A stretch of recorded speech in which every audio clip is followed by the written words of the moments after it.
Saudações, professor Wendel. Esse é o vídeo sobre a escola jônica. Participou desse vídeo Jefferson, a Andrea, Inácio, Isabela, João e Natan. Nós somos da turma mês B e é isso, fica com o vídeo aí. Professor, meu nome é Inácio. Eu fiquei encarregado sobre falar a escola jônica e sobre Tales de Mileto. Só que primeiro eu vou começar falando sobre um resumo da escola jônica.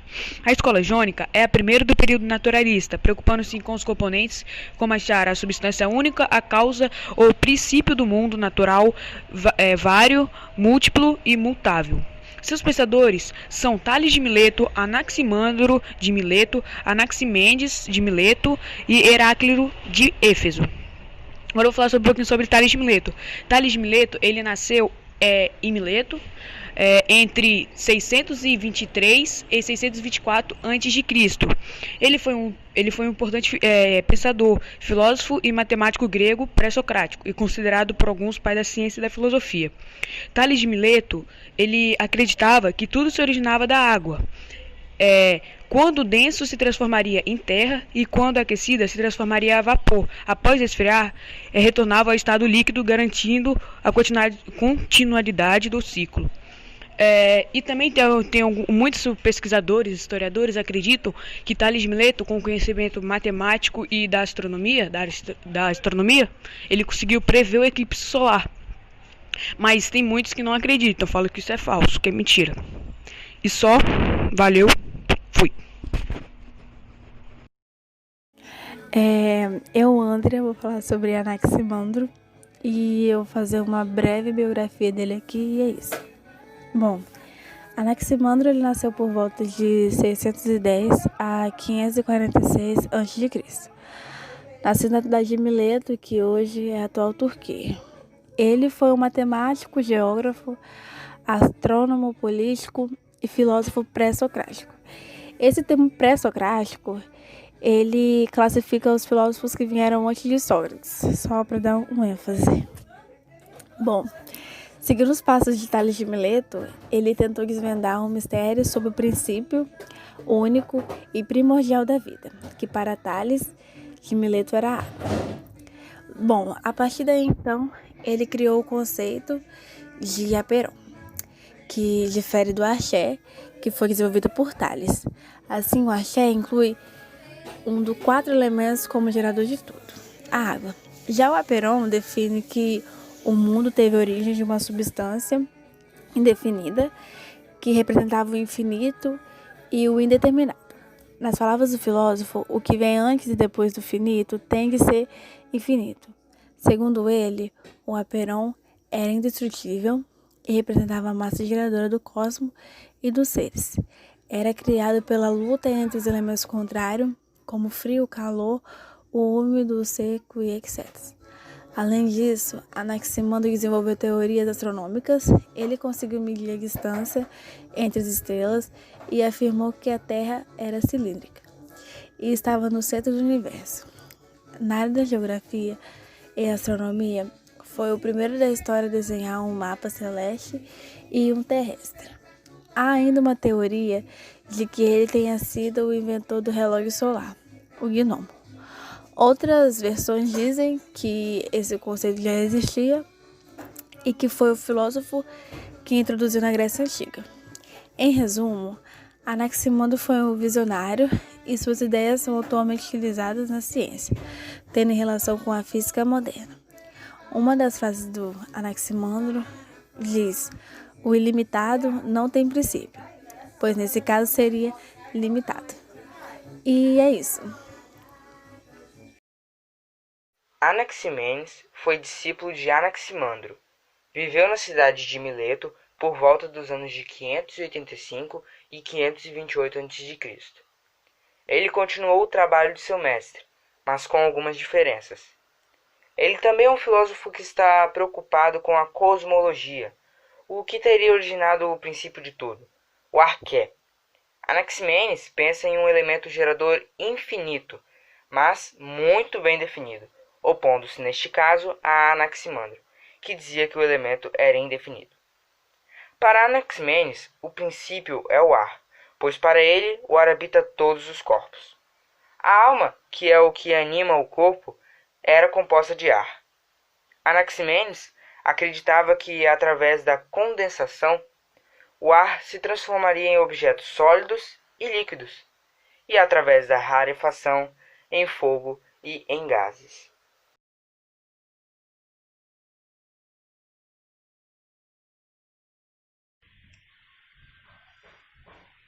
Heráclito de Éfeso foi um dos principais filósofos da antiguidade pré-socrática. Ele é classificado como participante da escola jônica apenas por sua localização geográfica e pela facilidade didática com que essa classificação permite entender o seu pensamento. A obra do filósofo se caracterizou por iniciar um movimento de ruptura na filosofia pré-socrática que, junto com as ideias dos eleatas, resultaria nas filosofias socrática, platônica e aristotélica. As informações sobre a vida de Heráclito são muitas vezes contraditórias e desencontradas. Pouco se sabe com certeza sobre a trajetória biográfica e intelectual do filósofo, sendo que historiadores antigos como Diógenes Laércio e Neante de Císico são as principais fontes seguras. Sabe-se que Heráclito nasceu na cidade de Éfeso, em 540 a.C., exceto que ele era filho da alta aristocracia da cidade, filho do governante Blóson, ou, segundo outra afirmação, de Heronte, rei de Éfeso. A personalidade complicada e orgulhosa de Heráclito fez ele recusar a vida política e abrir mão da herança do trono de Éfeso, passando para seu irmão. Essa recusa pelas honrarias políticas se deu pelo um extremo desprezo que Heráclito tinha pelas pessoas e pela sociedade. O pensador foi muito criticado por essa atitude em sua época, mas desde criança ele era admirado por sua sabedoria. Especula-se que a sua maturidade intelectual, ou seja, quando desenvolveu a mais significativa parte de sua obra, ocorreu por volta dos 40 anos de idade. Apesar da alta produção filosófica do pensador, reconhecida hoje por sua importância histórica, em sua época ele foi rechaçado diversas vezes por sua vida isolada, ou seja, eles não aceitavam ele ter uma vida tão isolada. Em sua vida adulta, ele se retirou para o templo da deusa Ártemis por um tempo, e mais tarde foi para um retiro isolado e duradouro nas montanhas, alimentando-se apenas de plantas.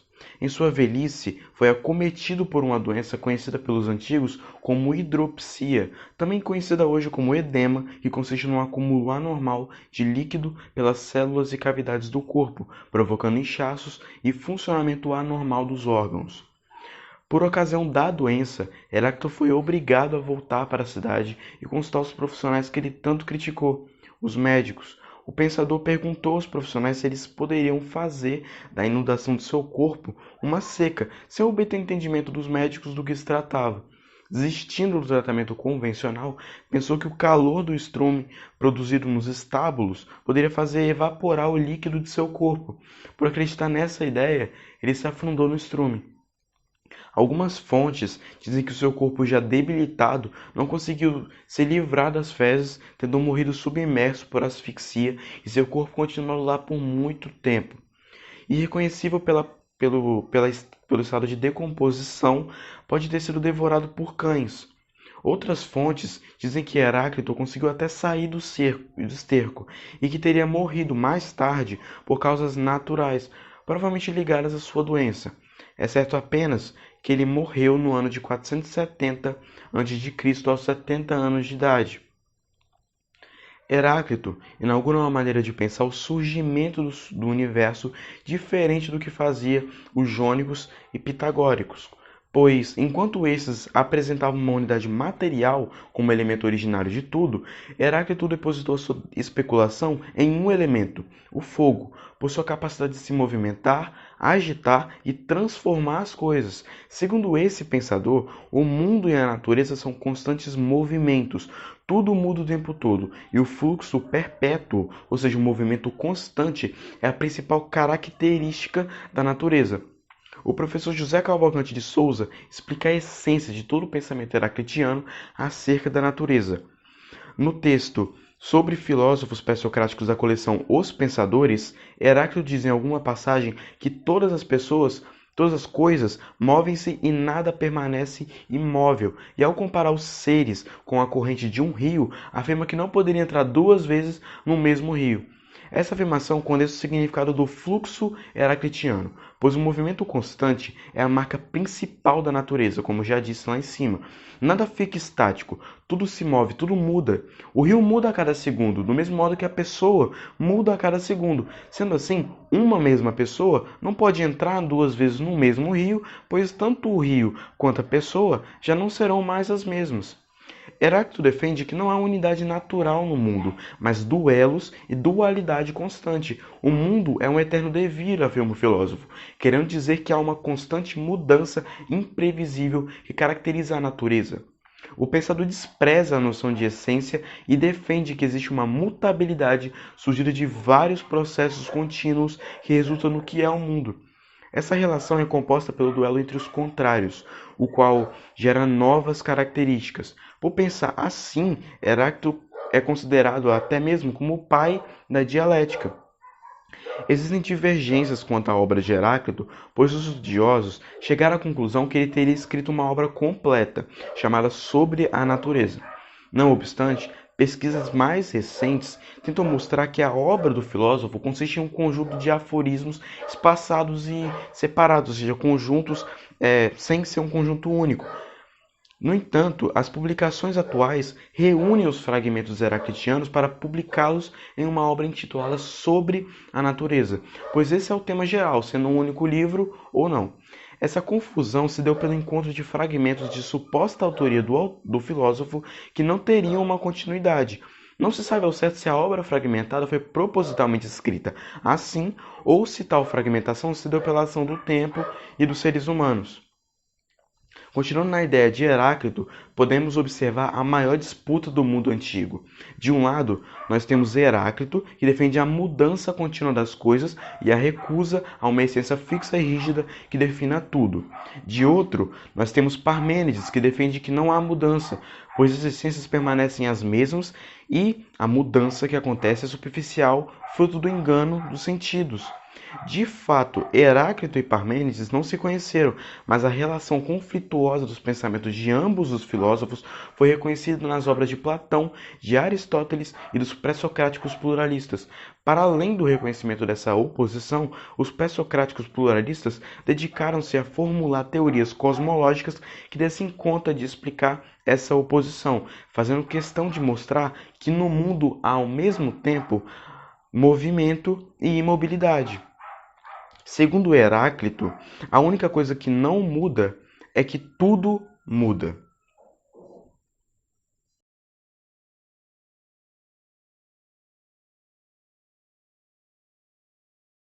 Arquelau, também conhecido como Arquelau de Atenas, tem seu local de nascimento impreciso, podendo ser em Atenas ou em Mileto.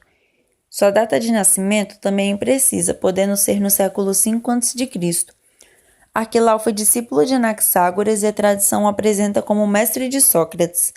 Além de seguir a linha de pensamento dos filósofos da escola jônica, ele defendia a filosofia da natureza e também defendia a moral. Ele foi o primeiro filósofo a ensinar em Atenas, e algumas citações dizem que ele ensinou em Lampsaco, junto com Anaxágoras. Ele procurou explicar a formação da Terra e a criação de animais e humanos a partir do princípio do movimento, que ele acreditava ser a separação do quente e do frio. Ele dizia que a Terra era plana e o Sol deveria nascer e levantar-se em todos os lugares ao mesmo tempo. Para ele, o Sol era a maior das estrelas. Já sobre a sua morte não se sabe.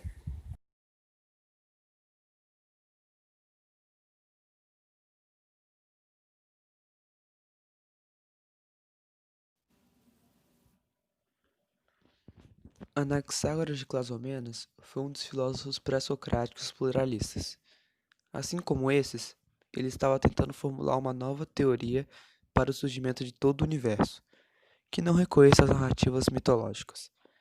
Como era um pluralista, assim como Empédocles, Demócrito e Leucipo, Anaxágoras propôs que a origem do universo estava em vários elementos, e não somente a um. Para Anaxágoras, as sementes que formavam o universo e seus objetos são infinitas, mas o próprio universo foi gerado a partir de um momento preciso. O que ficou responsável por agregar sementes e formar tudo o que existe foi uma inteligência que o filósofo chamou de nous. Como os outros pensadores pré-socráticos, não temos muitos dados biográficos de Anaxágoras. Sabe-se que ele nasceu na cidade de Clazomenas, na Jônia, onde teve contato com a filosofia pré-socrática.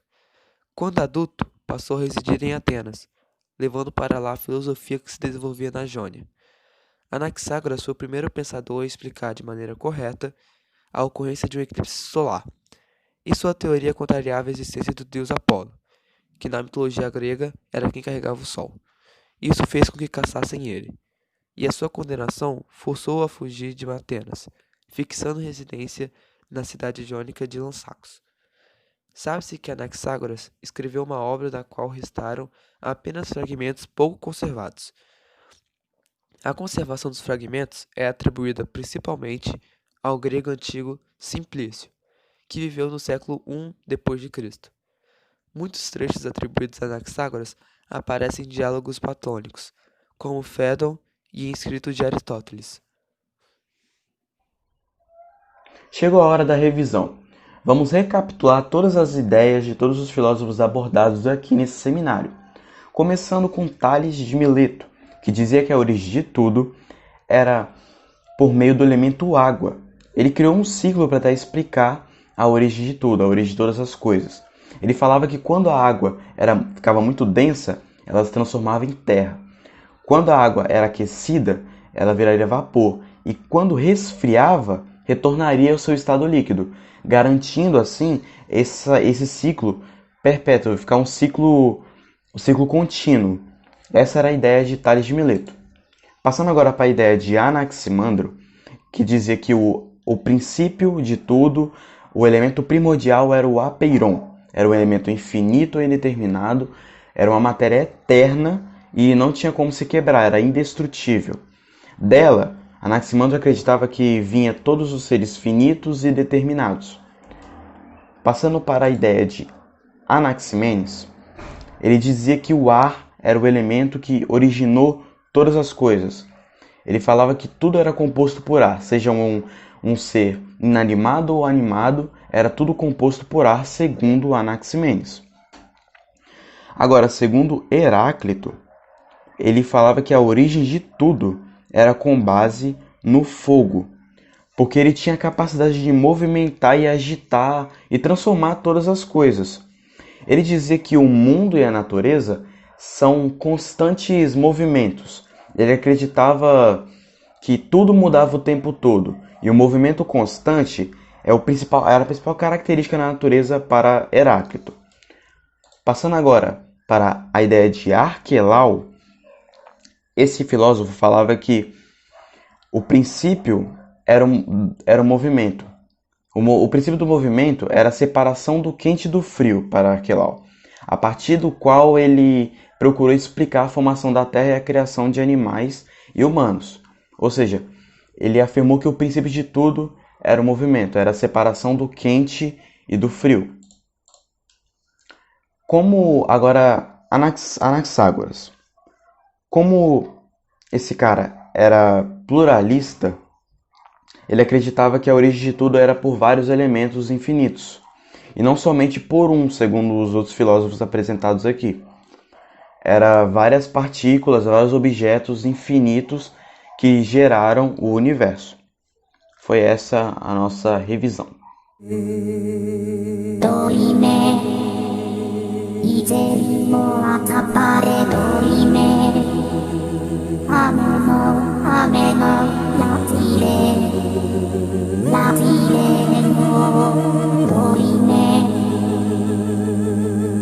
Amen.